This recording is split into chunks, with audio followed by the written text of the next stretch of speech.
Last lecture में game theory start किया था और उसमें सीखा था introduction to game theory. Game theory क्या है, गेम थ्योरी की बेसिक टर्मिनोलॉजी को पढ़ा था, जहां पर हमने देखा था प्लेयर्स होते हैं, स्ट्रैटेजी होती है। स्ट्रैटेजी टू टाइप्स की पढ़ी, एक प्योर स्ट्रैटेजी और एक मिक्स्ड स्ट्रैटेजी। प्योर स्ट्रैटेजी में कहा जहां सैडल पॉइंट होगा, जहां सिर्फ जो प्लेयर होगा एक ही स्ट्रैटेजी को फॉलो कर रहा होगा, ईच टाइम, हर टाइम वो अपनी एक ही स्ट्रैटेजी को फॉलो करता होगा, तब वो प्योर स्ट्रैटेजी होती है। और जब वो कॉम्बिनेशन ऑफ स्ट्रैटेजीज लेगा या कहेंगे कि वो उसकी प्रोबेबिलिटीज डिफरेंट हैं, कभी की फर्स्ट स्ट्रैटेजी ले लेता है, कभी सेकंड, कभी कुछ और, मतलब इस तरीके से वो डिफरेंट स्ट्रैटेजीज को फॉलो करता है, अडॉप्ट करता है, तब वो कहलाती है मिक्स्ड स्ट्रैटेजी। वहां सैडल पॉइंट नहीं होता, मिक्स्ड स्ट्रैटेजी में सैडल पॉइंट नहीं होगा। इसके बाद हमने मैक्सिमम, मिनीमैक्स प्रिंसिपल्स और value of the game, 2% zero sum game के बारे में आज हम डिस्कस करेंगे। गेम थ्योरी की उन प्रॉब्लम्स को, उन केसेस को जो प्योर स्ट्रैटेजी के अंडर आते हैं। Solution of the game with saddle point या हैविंग सैडल पॉइंट। उससे पहले हम 2 पॉइंट्स को थोड़ा क्लियर करेंगे। हमारे 2 पॉइंट हैं जिनको हम पहले ही क्लियर करेंगे। पहला पॉइंट है आपका गेम फेयर कब होता है, फेयर गेम होने के लिए क्या कंडीशन है, और दूसरा स्ट्रिक्टली डिटर्मिनेबल कब है गेम। ये 2 केसेस अब हम यहां देखेंगे कि हमारा गेम फेयर कब होता है। तो जब आपकी मैक्सिमम वैल्यू और मिनीमैक्स वैल्यू दोनों ही इक्वल हो और दोनों ही 0 हो, तब आप कहेंगे game is fair. Means maximum value equals to minimax value equals to 0, तब हम कहेंगे कि गेम फेयर है। A game is said to be fair if maximum value is equals to the minimax value equals to 0। मतलब दोनों ही value कैसी आ जाए, 0 आ जाती हैं, तब वो कहलाया जाता है गेम फेयर है। और स्ट्रिक्टली कब होता है, जब मैक्सिमम वैल्यू इक्वल हो मिनीमैक्स वैल्यू के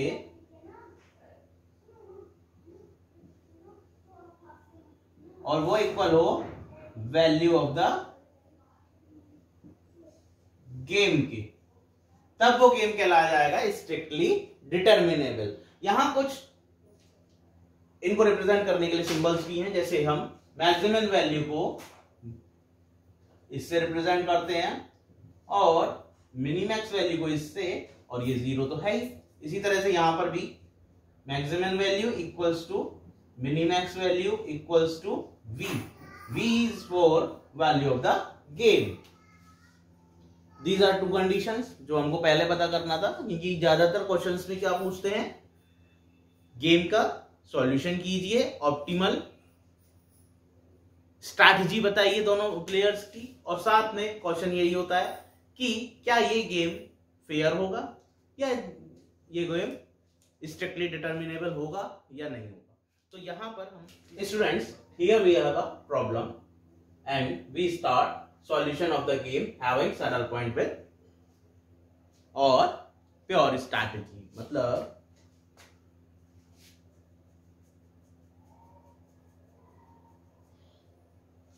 स्टूडेंट्स अब हम यहां स्टार्ट कर रहे हैं solution of the game having saddle point और प्योर स्ट्रेटेजी। यहां पर हमने एक क्वेश्चन लिया जो कि प्योर स्ट्रेटेजी का गेम है, और यहां देखेंगे कि कैसे हम इनका सॉल्यूशन करेंगे। एक प्लेयर ए है और प्लेयर बी है। अब हमने ये बताया था पे ऑफ मैट्रिक्स किसके लिए होती है, लेफ्ट हैंड साइड के प्लेयर। लेफ्ट हैंड साइड पर कौन है, प्लेयर ए। तो इसका मतलब ये पे ऑफ मैट्रिक्स किसके लिए है, प्लेयर ए के लिए। तो ये प्लेयर ए की जो पे ऑफ मैट्रिक्स है, इससे हमें क्या करना है, पता करना है कि ऑप्टिमल जो स्ट्रैटेजी होगी प्लेयर ए की और प्लेयर बी की वो कौन सी होगी, और क्या प्लेयर गेम के अंदर सैडल पॉइंट है। और उसके बाद हमें यह भी पता करना होगा यहां पर कि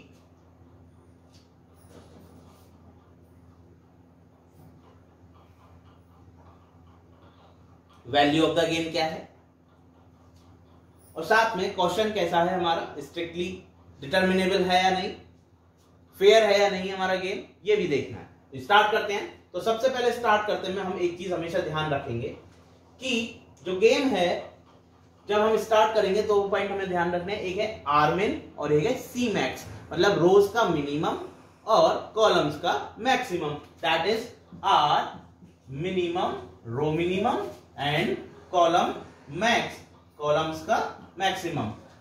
तो रो मिनिमम निकालने के लिए हम देखेंगे हर रो का मिनिमम एलिमेंट, तो हम देखेंगे 9 और 2 में कौन मिनिमम, 2 मिनिमम है, 8 और 6 में मिनिमम 6 है, 6 और 4 में मिनिमम 4 है। इस तरह से आर मिन निकालेंगे।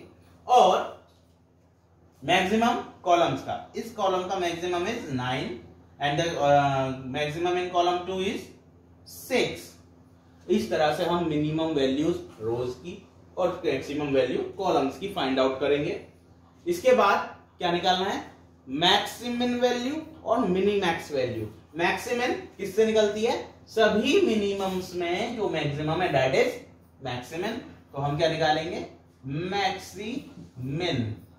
और मैक्सिमम क्या होगा यहाँ पे, इन सभी की मैक्सिमम वैल्यू, इन सब में मैक्सिमम कौन है, 6, तो 6 इज द मैक्सिमम वैल्यू।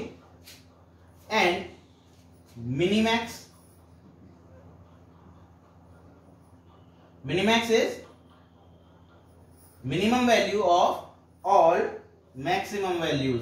तो मैक्सिमम वैल्यूज क्या है, 9 और 6, इनमें जो मिनिमम है, इनमें मिनिमम कौन है, 6 है, तो 6 is the minimax value. Now हमने यहां पर देखा कि क्वेश्चन में जो मैक्सिमम वैल्यू है वो इक्वल है मिनिमैक्स के, that is 6 equals to 6, hence our game has a saddle point. अब हम कहेंगे कि हमारे गेम में क्या है, सैडल पॉइंट है, क्योंकि मैक्सिमम इक्वल हो गया मिनिमैक्स के, इसीलिए we have a saddle point within the game. Saddle point और इक्विलिब्रियम पॉइंट है इस गेम के अंदर। अब जब सैडल पॉइंट है तो ये गेम कैसा है, प्योर स्ट्रैटेजी गेम है, ये प्योर स्ट्रैटेजी गेम है। अब हम क्या कहेंगे, अब हम कहेंगे कि ऑप्टिमल स्ट्रैटेजी क्या होगी प्लेयर ए की, तो हमने कहा optimal strategy of player A is, अब आप देखिए कि प्लेयर ए के लिए देखना है तो प्लेयर ए के लिए हमें रोज में देखना पड़ेगा, क्योंकि प्लेयर ए का यहां पर है, इसकी स्ट्रैटेजी कौन सी है, A1 A2 A3, तो इसका मतलब यहां देखना होगा रोज के। तो हमने देखा 6 कहां पर है, यहां पर है, तो 6 को देखिए किस स्ट्रैटेजी में है, A2 में है, तो इसका मतलब जो स्ट्रैटेजी फॉलो होगी वो A2 होगी इसके लिए। इसी तरह से optimal strategy of B is, B के लिए स्ट्रैटेजी कौन सी होगी, B2, तो B2 is the strategy for B।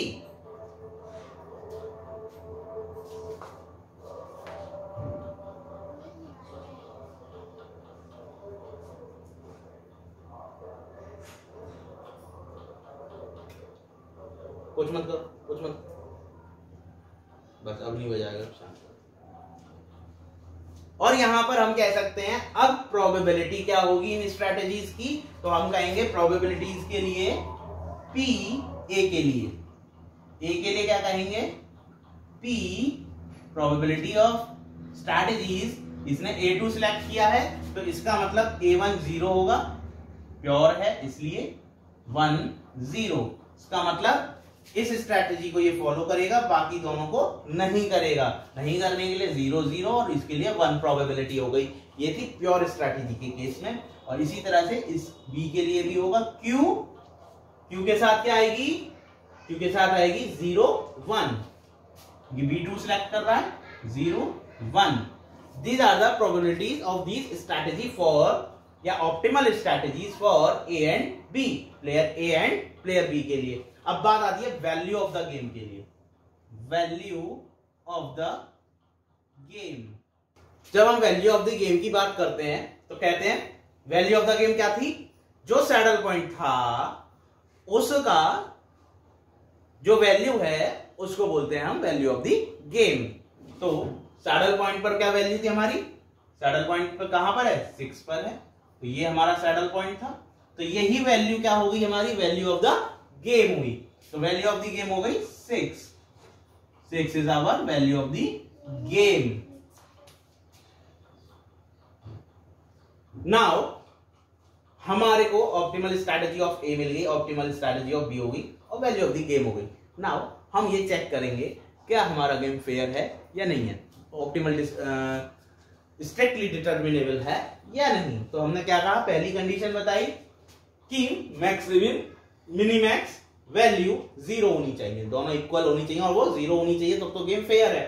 तो यहां पर हमने देखा मैक्सिमम वैल्यू 6 है, मिनिमैक्स वैल्यू 6 है, इसका मतलब दोनों 0 नहीं है, इक्वल तो है लेकिन 0 नहीं है, इसका मतलब गेम फेयर नहीं है. तो हम कहेंगे game is not fair as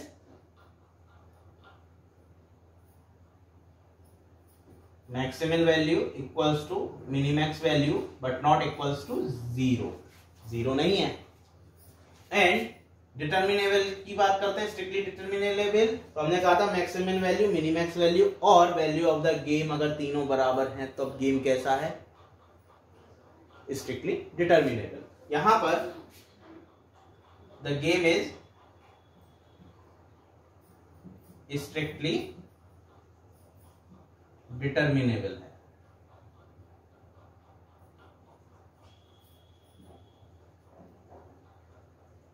as maximum value equals to minimax value equals to value of the game which is equals to 6, जो कि तीनों की 6 है, इसीलिए गेम कैसा हो गया, स्ट्रिक्टली डिटर्मिनेबल हो गया. तो ये एक तरीका हमेशा ध्यान रखिएगा आरमिन और सी मैक्स निकालने के लिए. R min is row minimum and column maximum is C max. और इनको क्यों निकालते हैं, इनको मैक्सिमम और मिनिमैक्स फाइंड करने के लिए. आइए अब देखते हैं. नाउ स्टूडेंट्स, ये गेम है हमारे पास और यहां फिर हम क्या करेंगे, अगेन सैडल पॉइंट फाइंड करेंगे, मैक्सिमम मिनिमैक्स वैल्यूज को फाइंड करेंगे और देखेंगे सैडल पॉइंट है या नहीं है. सैडल पॉइंट है तो गेम की फिर हम ऑप्टिमल स्ट्रैटेजी बताएंगे ए और बी के लिए. तो देखते हैं यहां पर. तो हमने पहले R min and C max find करेंगे. तो आरमिन इस रो का minimum is 1 and row minimum in this is -4 and row minimum in this is -1. इस तरह से हमने मिनिमम निकाले. और सी मैक्स की बात करेंगे तो यहां पर maximum is 1, maximum is 5, maximum is 1. Now maximum value, maximum is यहां पर जो मिनिमम निकाली थी इनमें मैक्सिमम कौन सी वैल्यू है 1, मैक्सिमम इज 1 एंड मैक्सिमम इसमें 5 है. इसमें मैक्सिमम 5 थी लेकिन हमें यहां निकालना है यहां पे मिनिमैक्स, मतलब इन सब मैक्सिमम में मिनिमम वैल्यू, इन मैक्सिमम्स में मिनिमम क्या है 1 है. यहां पर हमें अगर हम यहां बात करेंगे मैक्सिमम, ये वैल्यू सिर्फ एक ही रो के अंदर है, लेकिन जब बात करेंगे यहां कॉलम में मिनिमैक्स वैल्यू की जो 1 है वो यहां पर 2 कॉलम्स के अंदर है. जो मिनिमैक्स वैल्यू है वो 2 कॉलम में मैक्सिमम वैल्यू है. यहां पर इसी तरह से जो मैक्सिमम वैल्यू है एक कॉलम की मिनिमम वैल्यू है. इसीलिए हम यहां क्या कहेंगे कि पहली चीज कि मैक्सिमम कहेंगे, मैक्सिमम इक्वल्स टू मिनिमैक्स. ऐसा है, यस 1 इक्वल्स टू 1 है. इसका मतलब क्वेश्चन कैसा है हमारा, सैडल पॉइंट है, और सैडल पॉइंट है तो क्वेश्चन प्योर स्ट्रैटेजी का है, और प्योर स्ट्रैटेजी पर है तो हम कहेंगे optimal strategy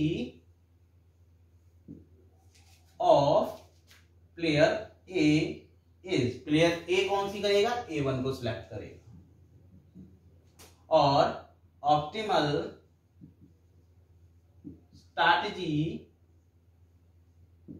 of player B is, अब बी की यहां पर दोनों हो सकती हैं, B1 भी हो सकती है और B3 भी हो सकती है, क्यों, क्योंकि इसके दोनों ही मैक्सिमम थे, यहां पर दोनों में मैक्सिमम वैल्यू 1 है, इसलिए इसकी दोनों हो सकती हैं, लेकिन ऑप्ट वो एक ही करेगा, इसीलिए हम कहेंगे B1 और B3 दोनों हो सकती हैं इसकी। Now value of the game की बात आती है, तो value of the game is, दोनों की वैल्यू क्या है, 1 है, तो सैडल पॉइंट पर वैल्यू क्या है, 1 है, सैडल पॉइंट कहां आ रहा है, एक ये है और एक ये है, दोनों में आ रहा है, इसलिए 1 होगी इसकी saddle value of the game. Now second point is कि गेम हमारा फेयर है या नहीं, फेयर के लिए हमने कहा कि मैक्सिमम और मिनिमैक्स वैल्यू कैसी होनी चाहिए, 0 होनी चाहिए, here game is not fair, game is not fair as maximum value equals to minimax value but not equals to 0, और strictly determinable होगा या नहीं, the game is strictly determinable होगा सर, क्यों होगा, क्योंकि हमारी मैक्सिमम वैल्यू इक्वल है मिनिमैक्स वैल्यू के, और वो इक्वल है वैल्यू ऑफ द गेम के, वो कितना है, 1।